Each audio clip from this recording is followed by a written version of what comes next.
Our next speaker is Bethany Horn. She has practiced veterinary medicine for now I get nervous, for over 17 years, and she has experienced the ups and downs of working with pets and their owners. She and her husband have lived here since 2010, and since 2012, they have owned the business Cheeky Meat Pies, which is a wonderful, I was gonna say, how many of you guys, right? She's gonna talk to you about being a vet.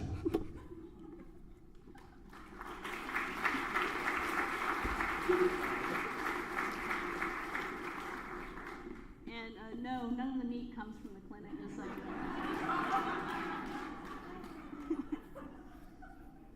So anyway, basically, since I was very, very small, and once we get to the slide, whenever that shows up, but anyway, I always wanted to be a veterinarian since I can remember. And basically, there you go. So I was born in Iowa, and I lived on a farm. I think I'll leave it here. But anyway, by age 5, I knew that I wanted to be a veterinarian. And basically, it was probably from growing up, being with farm animals, things like that. And basically, I mean, why wouldn't you want to be a veterinarian? I mean, we get to play with puppies and kittens all day. I mean, it's just the most awesome job in the world. You know, there's no stress. Everything's so easy. I mean, wouldn't you want to play with that all day? I mean, it's totally awesome. I mean, why not? And I thought, well, I don't like people very much. Why not work with animals? So, and then also by age 8, I read this book, All Great Creatures, Great and Small, sorry. And so that was, I was really excited, really enthused. I was like, I'm gonna go out there and save all those animals. And I imagined myself doing, you know, these calvings in the middle of the night and things like that.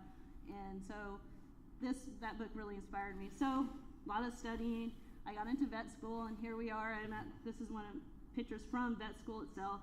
And here I'm with my other classmates partying after a hard exam, and that's why I look pretty drunk in the other picture there, because I was pretty concerned that I had probably failed all the exams. So here we are, one of the great labs we did, rectal palpation. The great thing about vet school, you get to say things like rectal palpation, and you gotta learn to grow up, and you have to say things like anal sacs, you know, stuff like that. And then bitch spay, that was always a good one. We always snickered at Quad when they said, well, you gotta spay the bitch, you know, things like that. So about 10 years later, I graduated with a bachelor's degree, master's degree, and finally the doctorate in veterinary medicine. So, woohoo, you know, finally a doctorate. So I thought, great, you know, now I've achieved that goal that I've always wanted to do. Made it through all that hard studying and all that thing. So now, there you go, I'm a doctor. I get to play with kittens and puppies all day, and it's gonna be an easy life, and everything's gonna be awesome. And I, you know, basically took the board exams, passed those, woo, ready to go. So I got my first job in San Antonio, and then I realized I was a dumb doctor.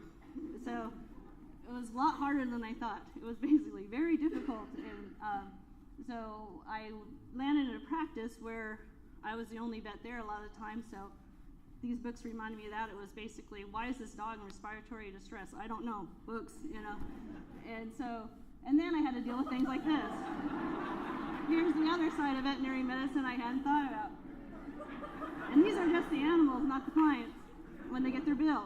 So, but yeah, this is definitely the other part of it, and it's something you have to think about before any of you consider veterinary medicine.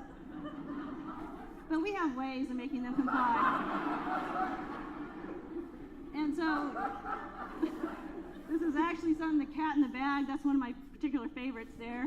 And ketamine is another favorite. You know, if you can get close enough, you can always inject them with something and they'll eventually go to sleep. Here I am actually doing a surgery, and so basically as time goes on, I learned to enjoy the parts of veterinary medicine that is cool, like doing surgeries and diagnosing and you know, prescribing medication and, you know, having things get better. But I just took actually the other day doing an orthopedic surgery. And then this is a cat. I thought I'd throw a case in here. Sam, who is a 6-year-old domesticated short-haired cat, and he came in one day for vomiting, and so we took some x-rays. And so I don't know if anybody can guess what that white thing in the middle of the photo is on these x-rays, but that's in his stomach. And so this is what we took out of his stomach and sewn up. And basically, yeah, the cat obviously likes change. So I don't know why that was, but he felt like he needed to eat money. So basically, we took it out of him, and he did quite well after that. There he is, another happy camper, another satisfied customer.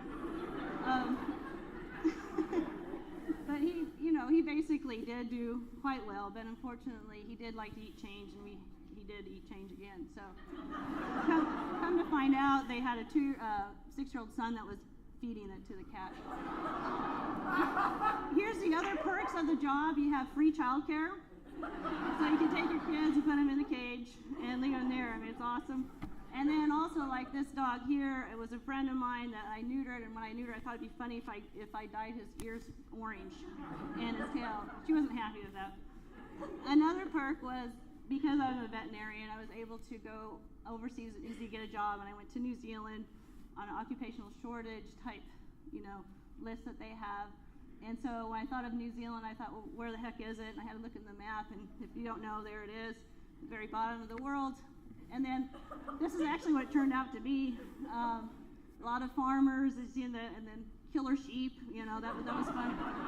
And then also little tiny trains. I didn't realize they had such small trains there, but they do.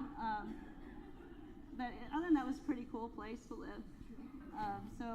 And then it was also very cold, if you notice in this picture there, and you think of it being very tropical and the island nation, but yeah, that was a typical day there on the beach. It was basically freezing. And then another satisfied customer is that cat hanging there on the picture, so really happy to be there. So we ended up owning our own vet clinic there, which we sold, and then we came to New Zealand, to Dayton, and we bought a house online, and that's how we got here.